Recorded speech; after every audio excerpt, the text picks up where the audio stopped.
take our pieces, they would never admit that, of course, that they have dismantled my whole session. And then this is basically to show you how much power they have. They control everything, right? But then it's just not right to do that. I have done everything properly and correctly. And then they just come in and then choose what they want to choose, what they do to me and my fellow convener. And all this communication, they didn't even bother to copy my two conveners. I was so mad also. They treated them like a piece of junk, that because I'm at Harvard, that I'm somebody special. Not, obviously not. These people are my equal because we proposed this thing together. Although I was the lead in that sense, of course, but it doesn't matter. In science, you share just about everything when you put your name together. So it's really ugly. In the end, of course, now the bottom line is that they cancel everything, and then 3 of my invited speakers refuse to go now, of course. But we no longer have my session anyway. So I am probably going to this thing for the last time. And as my young career, I'm very sad in that sense. Because guess what? I'm so young into the game and no longer willing to be going to this because it's just a pure insult, to try to deal with this kind of nastiness. And they would never say they are sorry, of course. They would never. It's all a matter within their right to do it, of course. Well, your hands are being tied so that you cannot conduct true inquiry. That's what I'm saying. And it's a very, very strange situation. And here I'm doing it for the public good, for the science group good. It's not about me. It's about how we can advance the science together.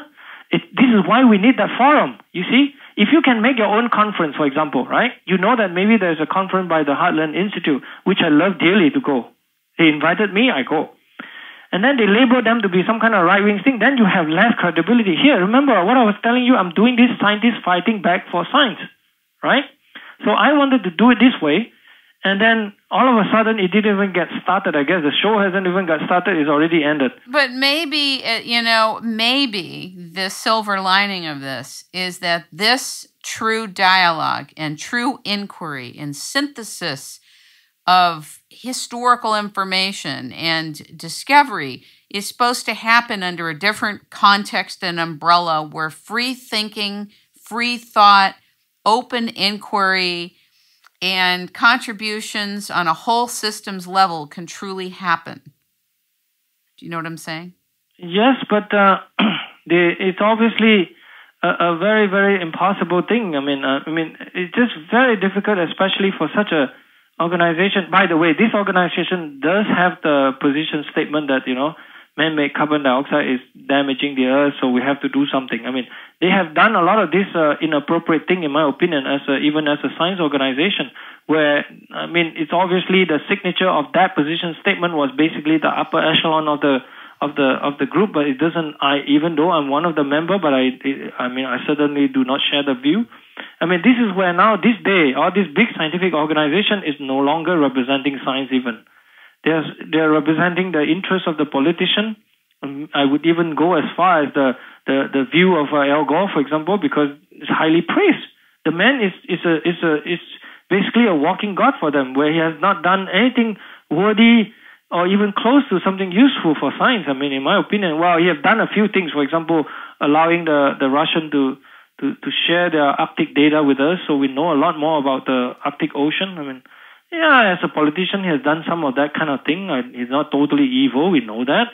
But then still, how come free science inquiry could not prevail? That's the bottom line that kind of bothers me quite a lot. Which of course, I'm not complaining. I'm just simply saying that, look, these are example after example of that sort of madness and insanity that's going on. That is truly bad. If we don't let people know more about this, maybe there will be some impact. I don't know. People should be able to say that, hey, what you politicians should do is basically that stop interfering with science. That's it.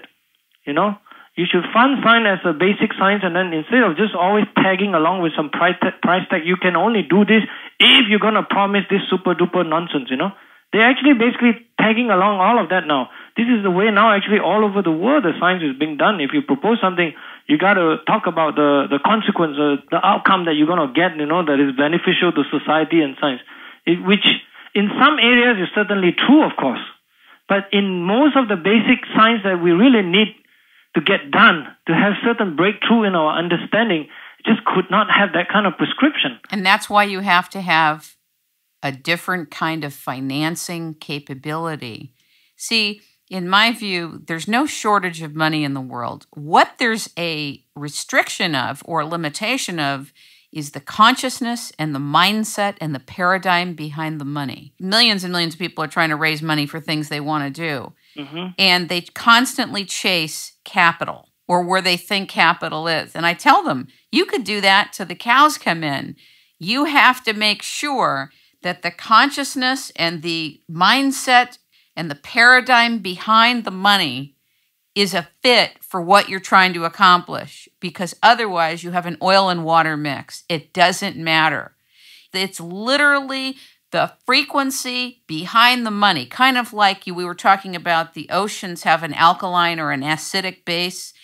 Money is the same thing. There's an alkalinity, acidity, consciousness behind money.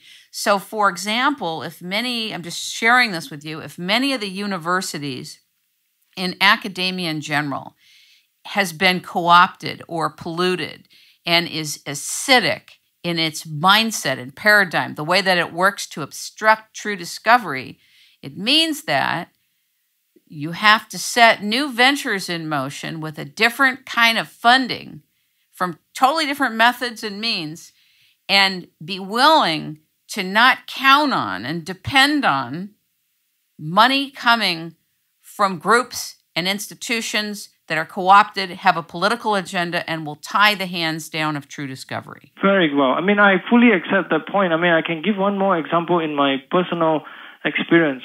I know a person by the name of Arthur Robinson. He's really my personal hero in science in a lot of ways. He's at a stage today that he's no longer willing to take government money to do scientific research. All his money now that he's doing, great research, groundbreaking work, okay, is done with his young kids and great kids, by the name of Noah Robinson, who finished Caltech chemistry PhD in 3 years. Really brilliant kid. They're doing really interesting work on molecular clock, okay? Essentially the idea that big molecule of certain kind of protein can remember time. It was his pioneering research. He has things that is running for $2 million now, all from private donation, by the way. He wrote a newsletter called Access to Energy. What's it called? Access to Energy. Access to Energy. Right. And he done all kinds of things, of course, homeschooling, that kind of stuff, homeschool curriculum. But just to give you a background of his brilliance is that, he was handpicked by Linus Pauling. Linus Pauling is among the few who have 2 Nobel Prizes to be his first director of the Linus Pauling Institute. And then he, of course, have a very sort of violent parting way with Linus Pauling, because as Linus Pauling gets older and older, he tends to want to go into the direction in which where he wants to say that vitamin C is the miracle cure for all, right? Where he emphasized that you have to take a lot of vitamin C to the point where Ed Robinson was also interested in the question, so doing those kind of laboratory experiment and so on and so forth, but to the point where he's actually, when the data is not going the way, he's trying to force kind of cajole Ed Robinson to go that way. Ed Robinson is a true scientist who would never do that. So when he refused to do that, you can see the consequence, right? The situation. So they parted way with lawsuits, so on and so forth. But Ed Robinson is also one of those people who's capable. For example, he gave me an example in his experience. He knew, for example, how to make an analyzer a long time ago, of tracing chemical elements in blood or urine, for example, that could, let's say, test, 1,000 of the elements at the same time. Wow. But nobody wants it. All the companies, all this big technology company is not about saving life, honestly. I know. At that time, they kind of want you to have a machine that can test one at a time. This is where the disgusting about how goodwill turned into a really totally ugly thing that I got very angry about it too myself. But I'm not his caliber. That's the whole point. So he's a very independent person. Now he's pursuing his research that way, quietly. Leave me alone. He's just doing his own science now. I mean, I'm to the point where I could go that route because I'm just tired. This is not the way to do science. I would never go back on science, of course, because ultimately this is my life, the whole thing. I always loved science ever since I was a kid. And I always wanted to learn science. I never doubt in with 1 minute to try to cheat or tell anything untruth. Everything that I tell you, if it's untrue, please come back and tell me that, okay, you say this and this that is not true. Then I will check the fact. If I'm wrong, I'll tell you, Kim, I'm wrong. That's it. It's that kind of clarity and truth that I demanded myself. There's no way that I'm going to put out something junk, like this. I'm not willing there to gain something for one day or something. It's all for permanent, for something that is truthful.